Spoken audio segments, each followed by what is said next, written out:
হাসানকে শাহাদাত শহীদ করার জন্য শুনলে আশ্চর্য হবেন, বসরা থেকে একজন কুটনি বুড়ি বাইর ফাটাইছে। কুটনি বুড়ি যাকে মৈমুনা বলা হয়, আরবি ভাষায় মৈমুনা কাকে বলে? মৈমুনা বলা হয় ওই ব্যক্তিকে যে কুটনির মাধ্যমে ঝগড়া লাগায়, বিবাদ লাগায়, ফাসাদ লাগায়। সমাজে দেখবেন কিছু কুটনি বুড়ি আছে, কিছু কুটনি বুড়া আছে, এরা কিন্তু সমাধান করে না, এরা সমাধান বরং আরো বাড়ায়।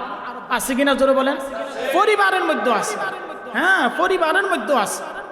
তো যাই হোক, এই কুটনি বুড়ি মাইমুনা কোথা থেকে আইছে? তখনকার যুগের মোবাইল ছিল না। আপনারা জানেন এক সময় সিল মোহর মাইনা সিটি আসতো বাড়িয়ে বাড়িয়ে। এই সিটির সুযোগ, সিটির আপনার যুগ শেষ।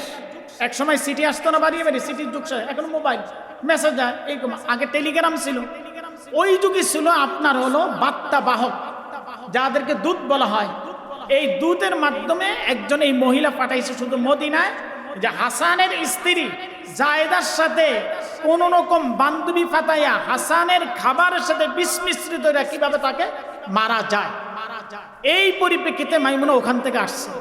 আয়সা দেখবেন মহিলারা মহিলা মিলতে কিন্তু দেরি হয় না, পুরুষরা মিলতে দেরি হয়। দেখবেন বাসে উঠান, লঞ্চে উঠান, অথবা জাহাজে উঠান, অথবা বিমানে উঠেন, মহিলারা মহিলা মুহূর্তের মধ্যে মিল মহব্বত হয়ে যায়, আর পুরুষরা অনেক পরে গিয়ে কথাবার্তা আরম্ভ করে। এটা কিন্তু এদের স্বভাব। এই মাইমুনা যখন মদিনা আসছে, আয়সা এই হাসানের স্ত্রী জায়েদার সাথে সম্পর্ক, বান্ধবী পাঠাইছে। এক পর্যায়ে বান্ধবী হায় হায় একজনের কথা আরেকজন কইতে কইতে এখন হাড়ির মালিক হয়ে গেছে মাইমুনা।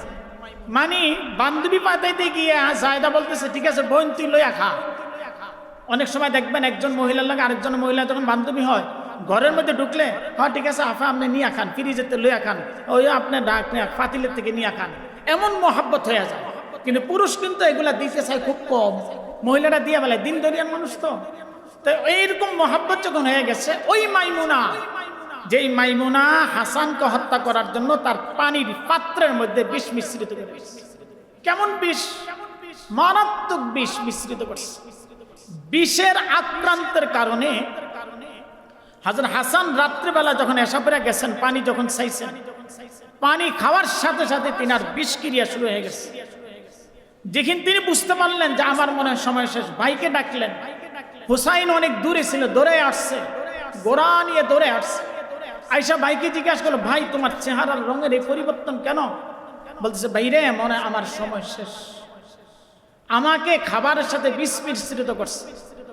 বারবার হুসাইন ভাই, বড় ভাই, 11 মাসের বয়সে বড়, 11 মাস পরে কিন্তু হুসাইন হয়েছে, 11 মাস আগে হাসান হয়েছে।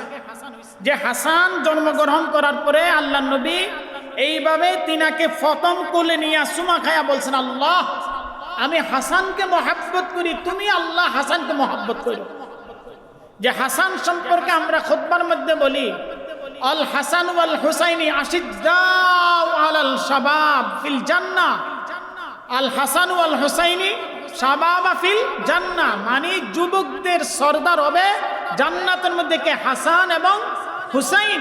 সে হাসান রাদিয়াল্লাহু তাআলা বিষক্রিয়া এমন অবস্থা হয়েছে, তিনার কলিজা একবারে ফানি ফানি হইয়া পাখানা রাস্তাতে বের হওয়া শুরু করতেছে।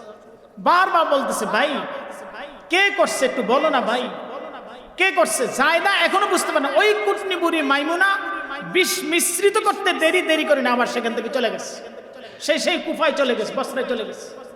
বসরায় তার কাজ শেষ, তার মানে মিশন শেষে চলে গেছে। এই দিক দিয়ে হাসান রাদিয়াল্লাহু তাআলা আনহুর এই মৃত্যু সজ্জায় যখন হুসাইন বলতেছে, ভাই আমার একটা আবদার, ভাই তোর এই ঠোঁটের সাথে তো আমার নবী আমার জন্মের আগে তোর ঠোঁটটা লাগাইছে, ভাই তোর গালে চুমা দিছে আমার নানাজি, আমার মনটা চায় তোমাকে একটু এখন এই মুহূর্তে আদর করতে। ভাই যান। আর হাসান বলতেছে, ভাই হুসাইন তুই আমার গায়ে স্পর্শ করিস না, আমার মুখে আদর করিস না, কারণ আমি এত বিষে আক্রান্ত, মনে আমার কলিজা টুকরা টুকরা হয়ে পাগানা রাস্তাতে বের হয়ে যাচ্ছে, ভাই তুই আমাকে আদর করিস না। আবার বলতেছে, ভাই আমার একটা আবদার, বলস না ভাই, কে তোকে বিষ মিশ্রিত করছে? লোকটাকে বলতেছে, ভাই রে বলার যেই করছে আল্লাহ তারে মাফ করো। হাসান শুধু একটা কথাই বলছে, ভাই আমার মৃত্যুর পরে নানা জানের কবরের পাশে নিয়ে দাঁড়াইয়া তুমি বলবা একটু কাউ আমার নানাজির কবরের পাশে যেন আমাকে দাফন করো। যদি তারা দাফন করতে না দেয় তাহলে আম্মা জান আমার মা ফাতেমার কবরের পাশে তুমি আমাকে দাফন করার ব্যবস্থা করো। ঠিকই হুসাইন রাদিয়াল্লাহু তাআলা আনহু তার নানাজির কবরের পাশে মুহাম্মদ রাসূলুল্লাহর পাশে কবর দিতে গেছিল, দেয় নাই। তখন আম্মা জান হযরত ফাতেমা রাদিয়াল্লাহু তাআলার কবরের পাশে তিনাকে দাফন করা হয়েছে। ৪৫ হিজরির ঘটনা। এই মর্মান্তিক ভাবে হাসান রাদিয়াল্লাহু তাআলা আনহু বিষ মিশ্রিত খাবারের সাথে পানির সাথে বিষ মিশ্রিত তিনাকে হত্যা করা হয়েছে। সে হাসান রাদিয়াল্লাহু তাআলা আনহু তিনি কোনদিন বাতিলের সাথে আপোষ করেন নাই। তিনি ছিলেন নেতা এবং তিনি থাকবেনও নেতা। আল্লাহর নবী সাল্লাল্লাহু আলাইহি সাল্লামকে স্বপ্ন দেখছেন, হুসাইনও স্বপ্নে দেখছেন যে হাসান তোমার সময় এসে গেছে, তুমি চলে আসো। সে হাসান রাদিয়াল্লাহু তাআলা আনহু যে এত বিষ মিশ্রিত অবস্থায় শাহাদাত বরণ করলো আপনার এই গুপ্তচরের মাধ্যমে, সেইটা আমরা মাতম করি না, আমরা হুসাইনের ব্যাপারে যতটুকু মাতম করি। হযরত হানজালা রাদিয়াল্লাহু তাআলা আনহুকে টুকরা টুকরা করে ফেলছে বদরের ময়দানে।